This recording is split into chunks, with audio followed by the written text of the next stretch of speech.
জাতীয় পার্টির রাজনীতি করার কোনো অধিকার নেই বলে মন্তব্য করেছেন এনসিপির আহ্বায়ক নাহিদ ইসলাম।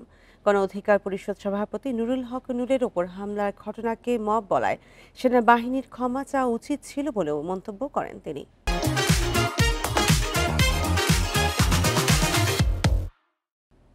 রোববার রাত চীন সফর থেকে ফিরে থাকা মেডিকেলে নুরুল হক নূরকে দেখতে গিয়ে এসব কথা বলেন নাহিদ ইসলাম।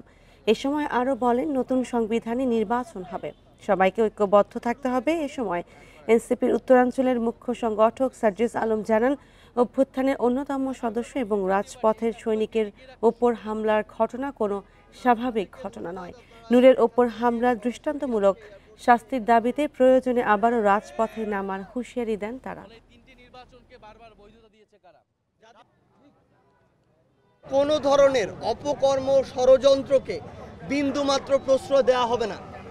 জনগণ রাজপথ যেভাবে বেছে নিয়েছিল ফ্যাসিস্ট তাড়ানোর জন্য, ফ্যাসিস্টদের পক্ষের যে কোনো ষড়যন্ত্র মোকাবেলা করার জন্য প্রয়োজনে আবার রাজপথ বেছে নেবে বাংলাদেশের এই ছাত্র জনতা। সেনাবাহিনীর উচিত ছিল নিঃশর্তভাবে দুঃখ প্রকাশ করা, ক্ষমা প্রার্থনা করা, যে একজন রাজনীতিবিদকে, ফ্যাসিবাদ বিরোধী রাজনীতিবিদকে এইভাবে রাস্তায় ফেলে পেটানো হয়েছে।